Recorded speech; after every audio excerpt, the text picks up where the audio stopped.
In a world ravaged by ancient wars, half-elf Shay Elmsford discovers that he is the last hope against the resurrection warlock lord, who threatens to annihilate everything. Guided by the enigmatic druid Annalyn, Shay must embark on a perilous quest to find the legendary Sword of Shanarra, the only weapon capable of defeating his dark power.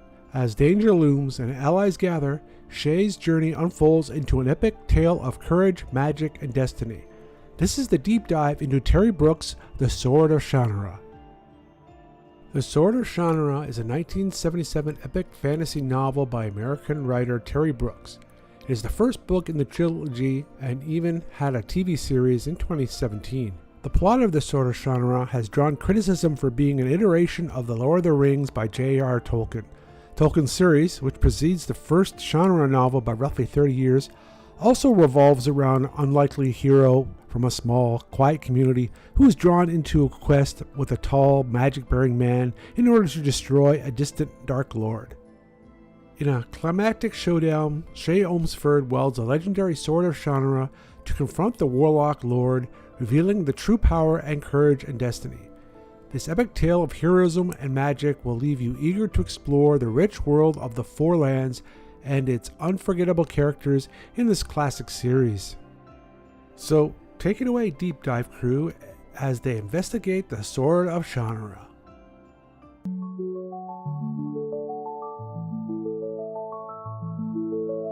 All right, buckle up everybody, because we are diving headfirst into The Sword of Shanarra. Classic. Terry Brooks, fantasy epic. We're talking chosen ones, ancient evils, a little magic, and you know we're gonna break it all down for you today. Absolutely. Should be fun. You guys already have the excerpts, right? So think of this deep dive as your cheat sheet to sounding super smart. Your shortcut to Shanarra. Exactly. So one thing that really jumped out at me reading these excerpts, how Brooks takes that classic, reluctant hero trope and gives it this really cool twist. Being that Shay, right?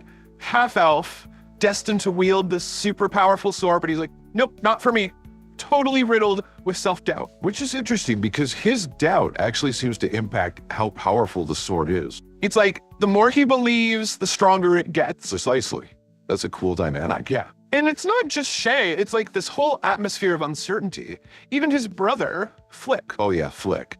He adds a whole other level of skepticism to the story. Doesn't just not believe in Shay's destiny, he's suspicious of, everyone.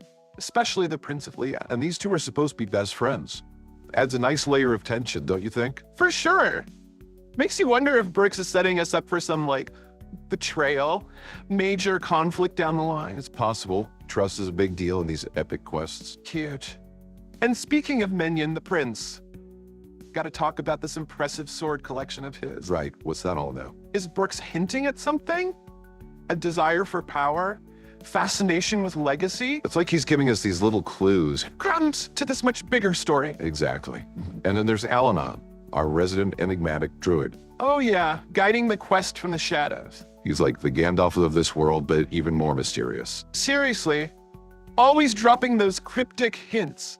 Knows way more than he lets on. Just adds to the whole mystery. Brooks is great at that sense of mystery. Gives you just enough to make you crave more. Totally, what is the deal with the Warlock Lord? We know he's the big bad, but we only get these glimpses, these chilling glimpses of the terror he inspires. Exactly. It's like he's this force of nature unleashed on the Four Lands.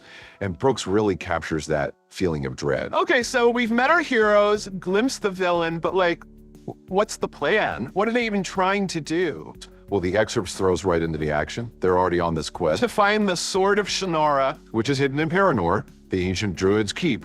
And it's not just about getting this powerful weapon, is it? It's about Shay owning his destiny. Embracing his heritage to unlock the sword's true power. And speaking of the sword, the excerpts mention a secret. What do you think that could be? Ooh, good question. It seems like its power is tied to Shay's belief. Maybe the secret is understanding his elven lineage, uncovering the legacy of the House of Shanarra. Now that's an interesting theory.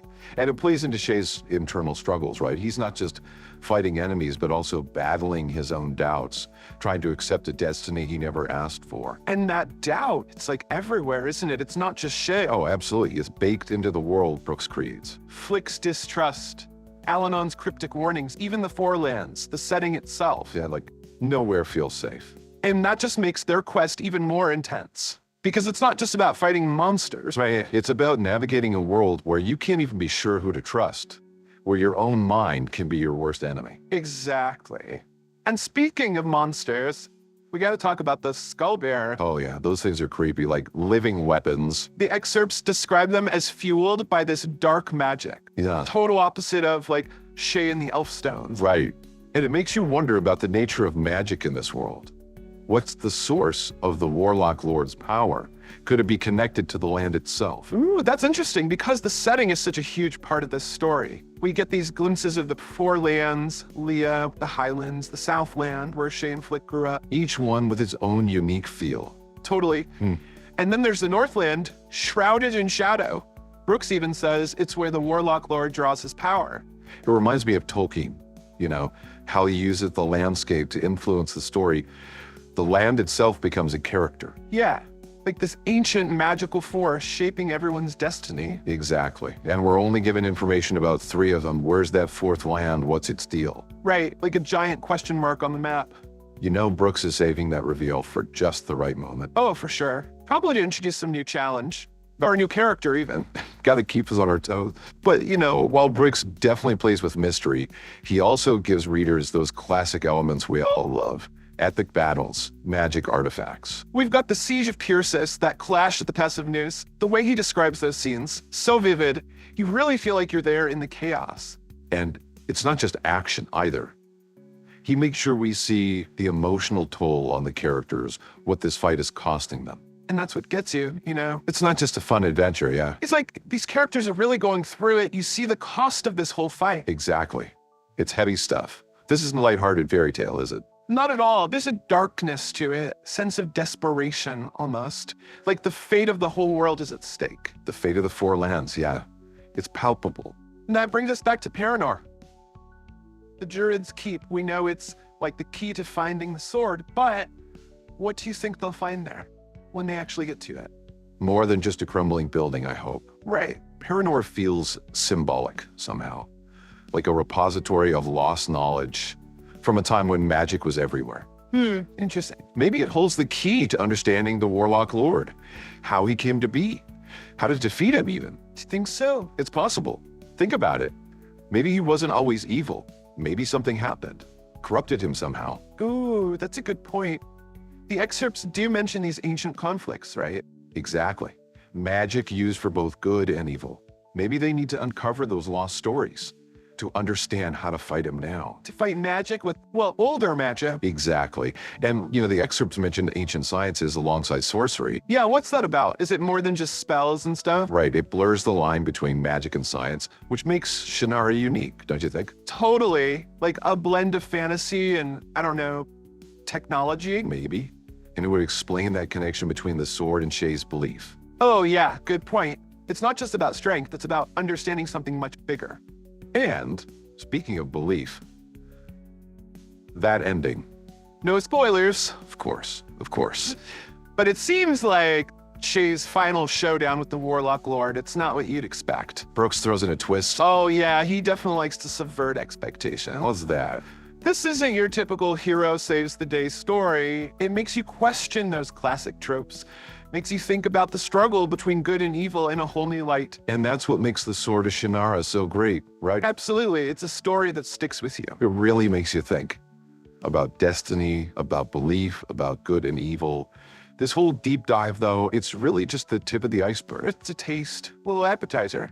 But hopefully enough to get you guys hooked, to start some conversations, maybe even inspire you to read more. There's a whole universe of Shanarra books out there. Tons to explore, maps, character wikis, fan theories, it's all out there. So go check it out. Yeah. And happy reading.